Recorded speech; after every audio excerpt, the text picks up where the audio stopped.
Welcome to Speaking Holistically, the podcast that explores the power of alternative medicine, natural healing, and homeopathic solutions to help you achieve true wellness. Each week, Dr. Jen and Amy G dive into the world of holistic health, discussing researched, time-tested remedies with expert insights from Dr. Jen, as well as real-life stories from patients to empower you to take charge of your health. So if you're ready to embrace a more natural path to wellness, let's start speaking holistically, because true healing begins from within.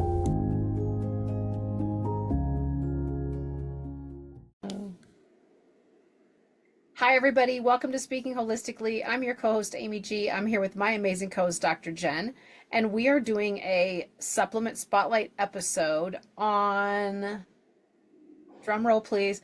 Enviro Toxin Plus. I wanted to talk about this one. Oh, this is good. This is good. I can't wait. So this is another one from Lakeway Essentials, but I love this one. There's a lot of toxins in our environment, in the air, in our soil, in our water. It's everywhere. So for some of the people who aren't good detoxifiers, and you can find that out by doing genetic testing. Genetic labs. So once again, we'll put that at the bottom on the show notes, because honestly, if you know if you're a good detoxifier or bad detoxifier, you can at least head it off at the pass instead of getting sick later or treating yourself with something or having somebody else treat you even worse, for things that you could have probably prevented by increasing the detoxification aspect of your body by giving it certain nutrients. So this is not going to detoxify the body. This is going to give nutrients to the body so the body can function optimally. I'm very careful with how I word things. So one of the products in here is N-acetylcysteine, also known as NAC. So this is a big one. I'm sure it's all over social media. So NAC is an antioxidant, and instead of giving somebody glutathione, I will give them N-acetylcysteine so that they can, well, one of the products in here, but I'll give them N-acetylcysteine to allow their bodies to make more glutathione. So generally glutathione gets destroyed in the gut. So a lot of people are taking glutathione tablets, stuff like that, and by the time it hits the stomach, it's basically rendered inactive. So the best way to get glutathione is liposomal version of it, or doing like sublingual, something like that is going to be the best bet as opposed to taking tablets. So instead of giving the body full glutathione, I usually give NAC, let the liver do what it's supposed to do with it, and hopefully bring up the glutathione levels for them. Glutathione, like I said, is an antioxidant. It's one of the most powerful antioxidants in the body, so it also protects our bodies from cell damage and can potentially decrease our risk of cancer. It also has mucolytic properties, which means that it breaks down mucus. It breaks down the bonds and mucus to thin the mucus out, and it makes it thinner and easier to cough up. So like I said, we talked about the detoxification aspect of it, and it will help with acetaminophen and other toxins. So NAC is also really important for detoxification, and it helps with detoxing acetaminophen. So there are over 500 people a year that die of acetaminophen poisoning because they didn't realize that their bodies don't detox that chemical well or good enough. So people don't realize that 500 people die a year specifically from this. I didn't know that. Yeah, so people are taking it, not thinking twice about it, but genetically, if you know that you have a sensitivity to it, that will not be your drug of choice, right? You'd make a different decision. That's why I think those genetic tests are so important. So that is going to be a biggie for this one. So what about some of our listeners? Not everybody is 100% holistic like we are, but some people may take pharmaceuticals or may take OTCs for different things. So I was just thinking, you mentioned the mucus and thinning it out, making it easier to cough up. Would this be a good substitute for like Mucinex and those kinds of methods? It could be. And also dairy really does increase mucus production. So not eating dairy when you're getting sick, or if you have an upper respiratory infection, can be really important for a lot of people too. But because this does break the mucolytic bonds, that the NAC in it can be really helpful for that.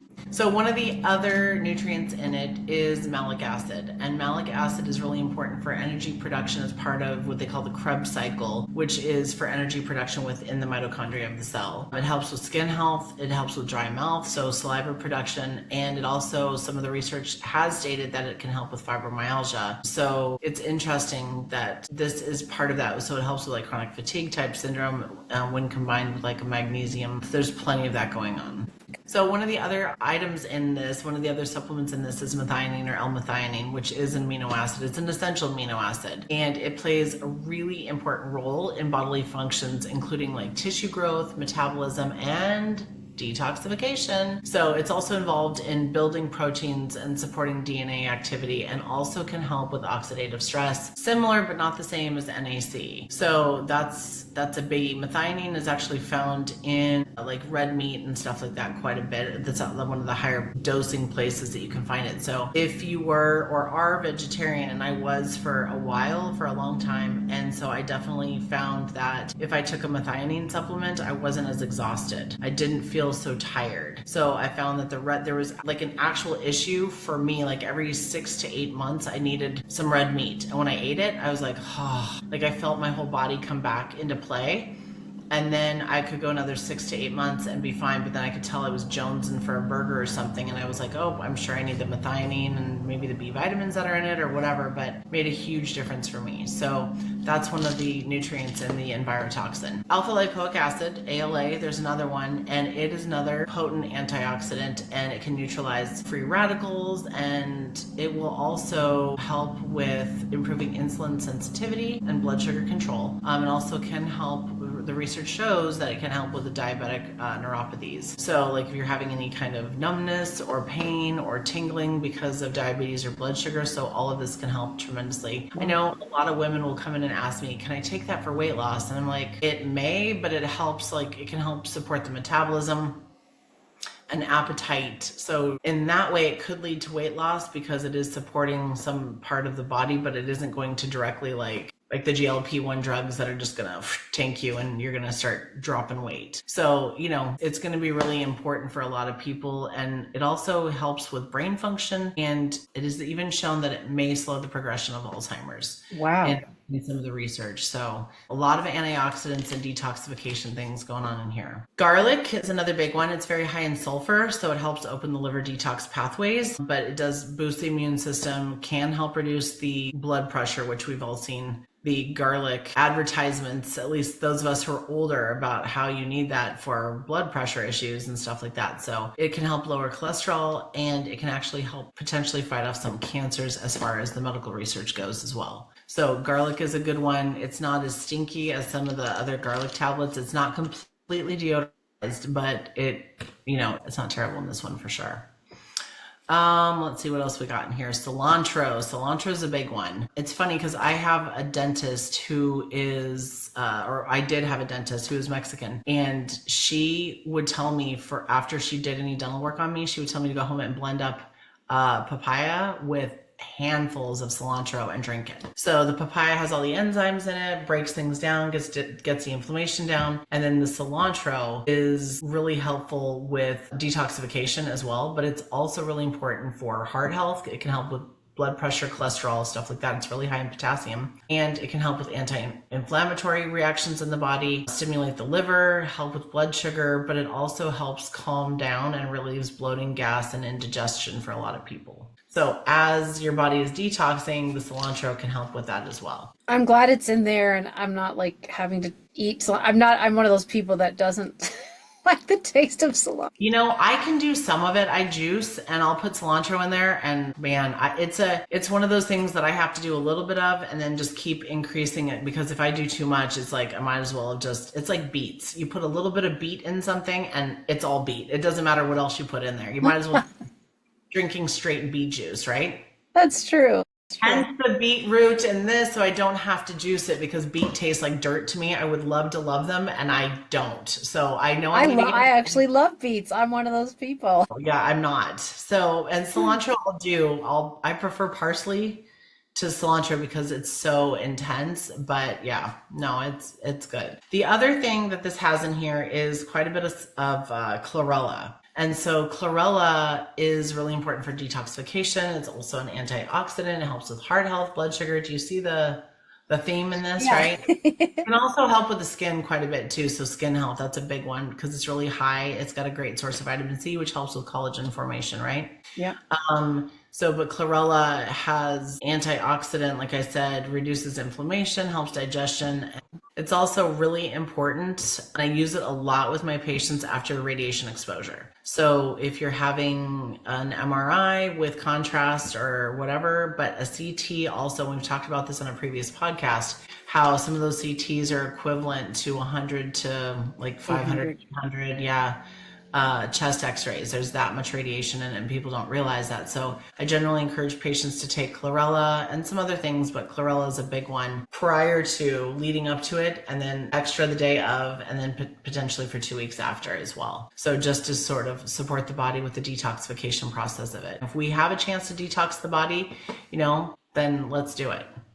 Yeah. So this is a phenomenal product. It also has vitamin C and zinc in it, even though a lot of these supplements in here are high in vitamin C.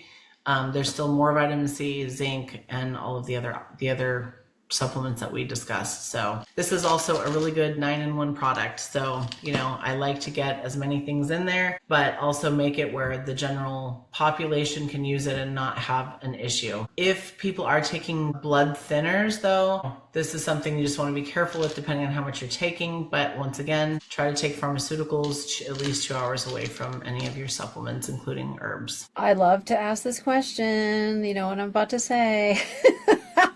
How many should people take? It depends on the exposure, right? Yeah. So if you're going in for a CT, so, you could take 6 to 8 of them a day, just depending on your, your body weight. Like if you've got a 5-year-old, maybe not give them 8 a day, they might have a little digestive upset, but at the end of the day, it really depends on what your exposure is. So I would say 6 to 8 if you are doing some active radiation exposure. If it's a daily thing and you're just trying to stay healthy, you could take 2 to 4 of them. Even if you took 1 a day, it's better than not taking any. Yeah. So good point. Yeah. Fascinating. Yeah, I was excited. I'm glad we talked about this one today because I wanted to know more about it. And I need to order a bottle. It sucks that they're not like waiting for when everybody. I'll be that person. I'll be the version of Black Friday when they used to have the Black Friday mobs that would go through the doors and trample people. Yeah, I'll be that person. Open. Remember that one? I think it was like Mervin's or something, which most people remember Mervin's. So yes, good old Mervin's. All these brick and mortars fallen by the wayside. Oh my gosh. Well, thank you, Dr. Jen. Thank you for taking us through that Envirotoxin Plus supplement. I'm super excited to take it. Thanks everybody for listening. If you haven't joined our school community before, we'll put the link in the show notes below. You can also follow us on Facebook, Instagram, or subscribe to our YouTube channel. Until next time, everybody. Bye-bye. That wraps up another episode of Speaking Holistically. Thank you for listening. We hope today's conversation gave you new insights and inspiration to take charge of your health. If you enjoyed this episode and want to hear more, be sure and join the Speaking Holistically school community by clicking the link in the show notes. There, you'll get access to daily podcast episodes, weekly live Q&As, educational content, and so much more. You can also connect with us on our Facebook page, follow us on Instagram, and subscribe to our YouTube channel. Until next time, be well, stay curious, and keep speaking holistically.